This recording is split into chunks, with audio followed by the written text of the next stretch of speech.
for Dola. Have you been waiting here all this time?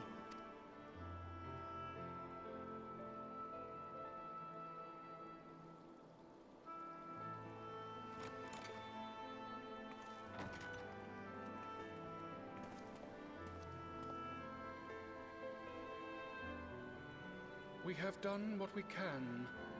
The rest is up to him. May we see him?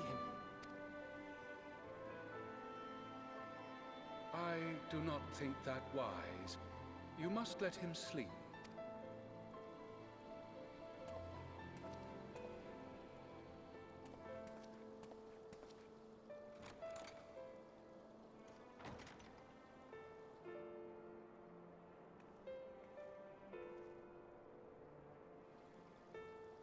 Thank you for bringing him back.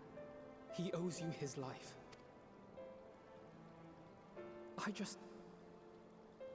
I just wish I had been there.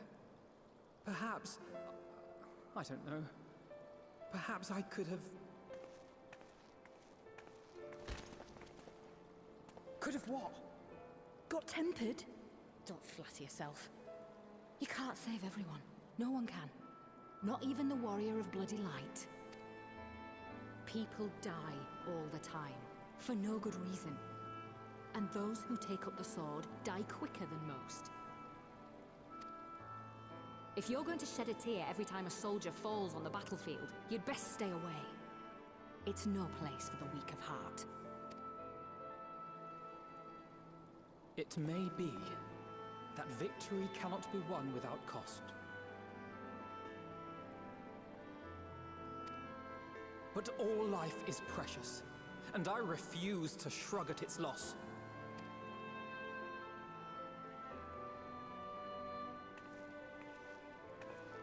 All life is precious! Oh, you need to grow up, little man. Before your sparkling ideals get everyone killed.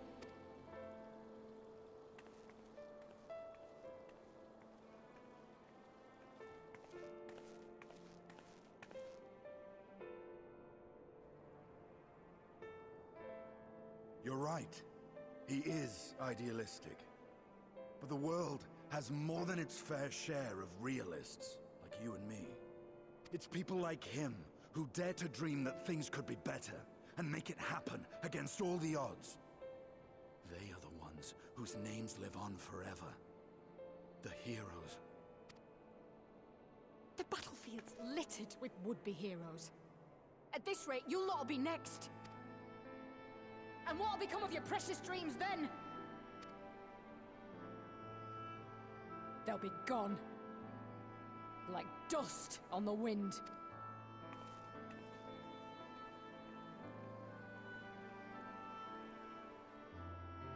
Dreams worth fighting for don't die so easily.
Your Grace, pray forgive us our lateness. Take note of that. I understand a close comrade of yours was wounded in the line of duty. Arenvold. It was at the Alliance's behest that he risked all, and we are grieved to hear of his condition. Rest assured, he will receive the finest care our chirurgeons can provide. On that you have my word. Now, we would share with you the findings of the mission. Pippin, pray relate to our guests the details of Fordola's account.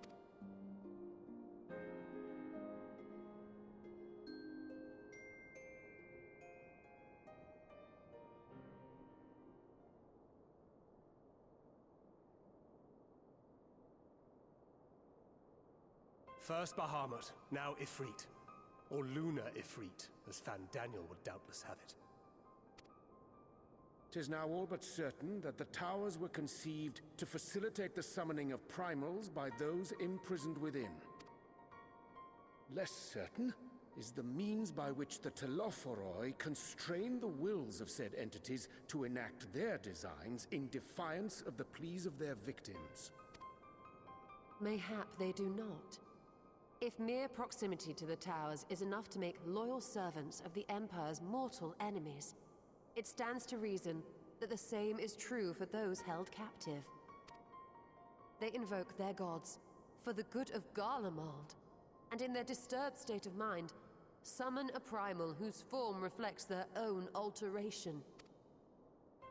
It all begins to make sense.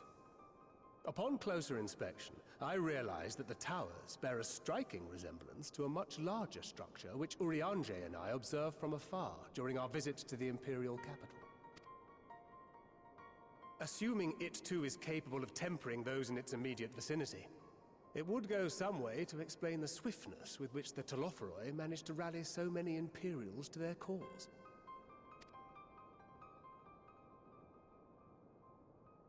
While the situation in Garlemald is indeed troubling, I fear we have more immediate concerns. Ifrit was not the only primal summoned. At approximately the same time, observers at several other towers bore witness to the emergence of further such entities.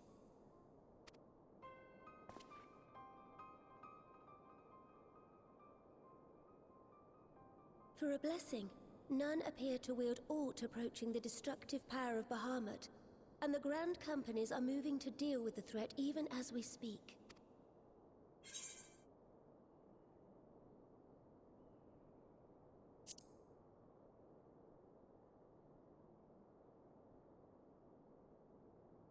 Though we are aware that the task will not be easy, we would call upon the Scions only as a last resort.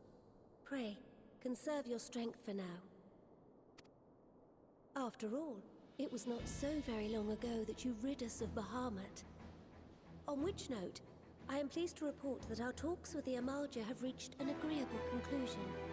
They have pledged their full support to our cause.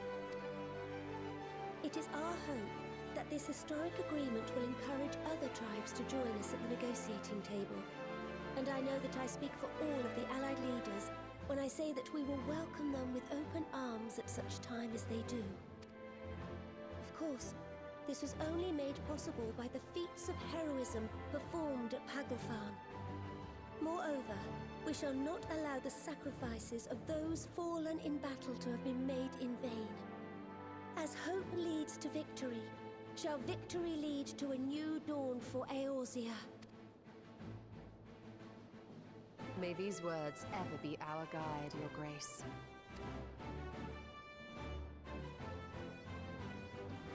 Now, if you will forgive me, I must consult with the Syndicate on the matter of our new allies' integration. Till next we meet, my friends, I bid you safe travels and blessed respite.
Welcome back.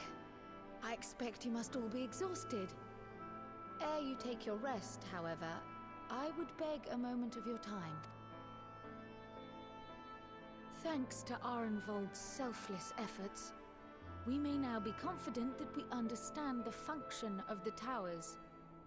But many questions remain regarding the reason for the summonings, and what lurks behind the looming edifice in Garlemald.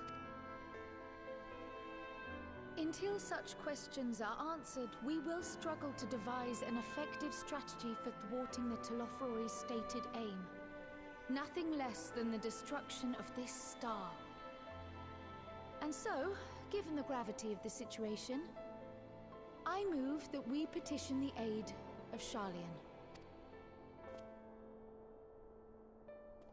'Tis possible the ancient knowledge preserved within our archives may hide a clue to our enemy's methods. But given Sharlayan's established policy of non-intervention, our former colleagues are not like to aid us in its discovery. Oh, I well remember what they're like.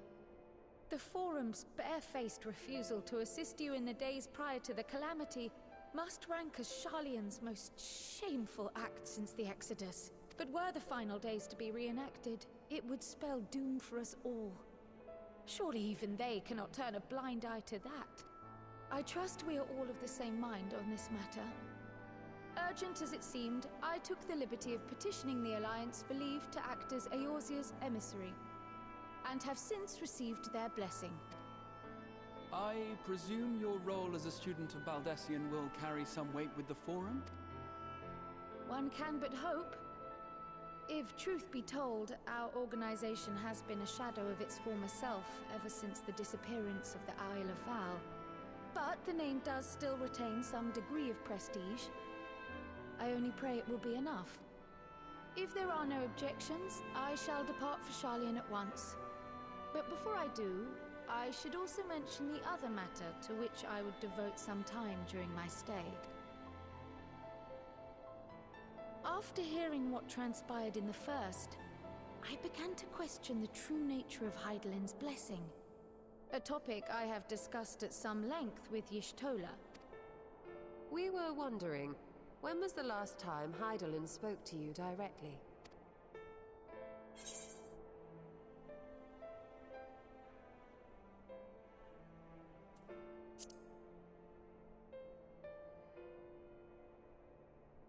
When Elidibus sought to make warriors of light. That was the voice which calls constantly to all who might hear it. I spoke of direct communication, when Hydaelyn communed solely with you. A far rarer occurrence.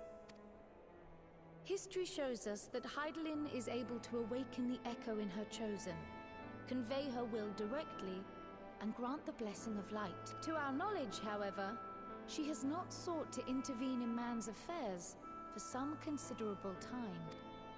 Might not the explanation for that lie with her choice of champion? Mayhap she is content to trust in her judgment. Mayhap she is. But following my initial discussion with Krile, I made inquiries of my own. And as far as I'm able to tell, Hydaelyn has not made her will known to anyone. During my time in the First, the Oracle of Light spoke to me through Reen. But that was not the will of Hydaelyn. It was Minfilia herself. Indeed.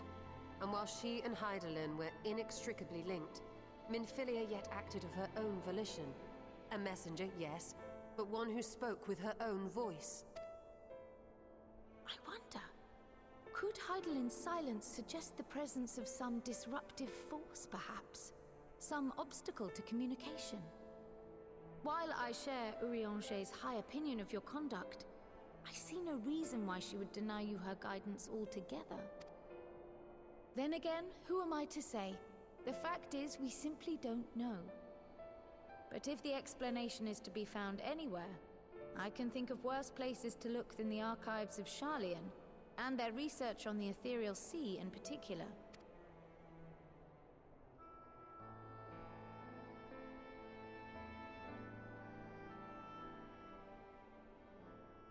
Resolved though I am to go, Believe me when I say that I take no pleasure in the thought of leaving you a member short. Now, of all times. Estinian, we stand on the eve of a struggle that will decide the fate of this star. One in which we Scions may play a telling part, yet we are but few in number. And so I must ask you again, will you join us?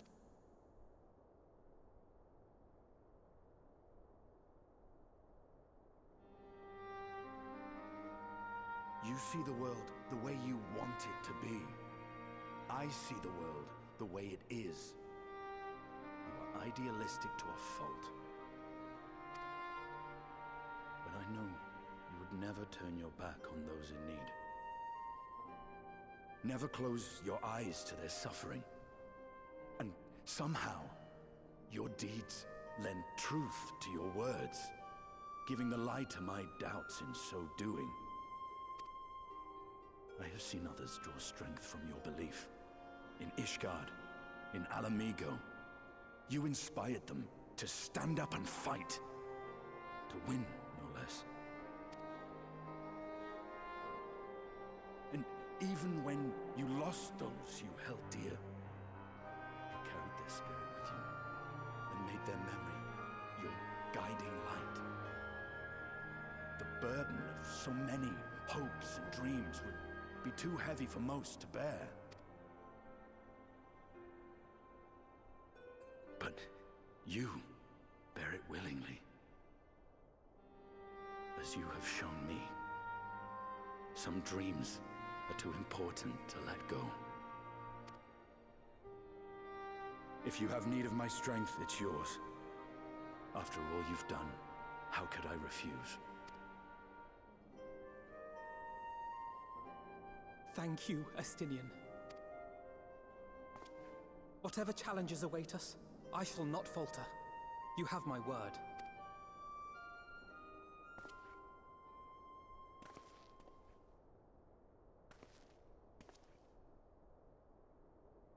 And now, I may bid you farewell. Safe in the knowledge that all is as it should be. In this little corner of the world, at least.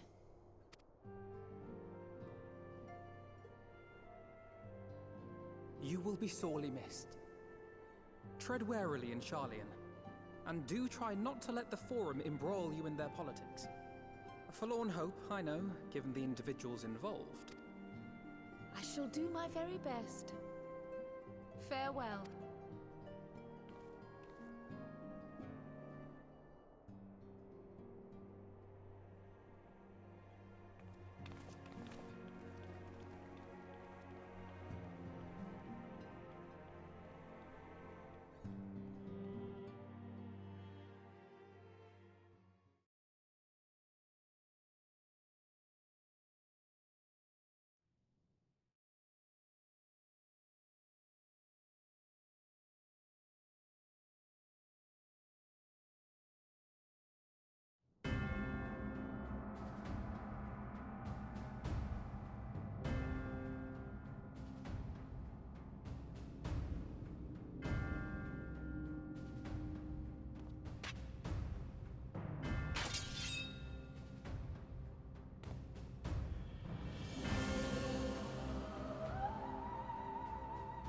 Well, does this one meet with your approval?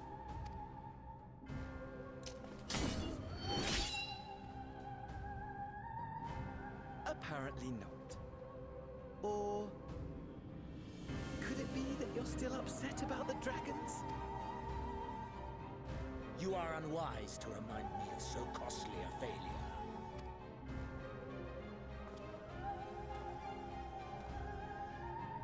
It will not affect our plans, I trust. Oh, hardly at all. Though, admittedly, the chances of us being able to procure any more Mericidian dragons are rather slimmer following Tiamat's reappearance.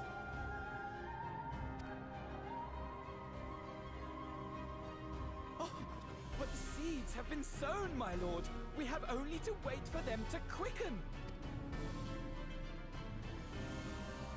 Speaking of preparations, is it safe to assume that you will be ready to control you-know-what? The hour draws nigh.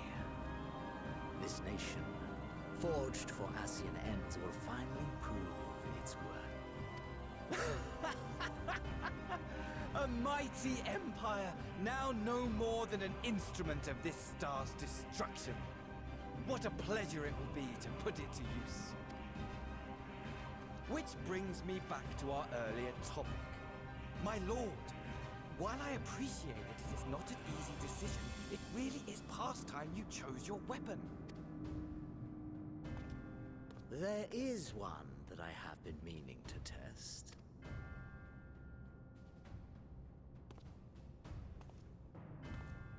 Well, well, not quite what I was expecting, though I will say, it does seem rather apt.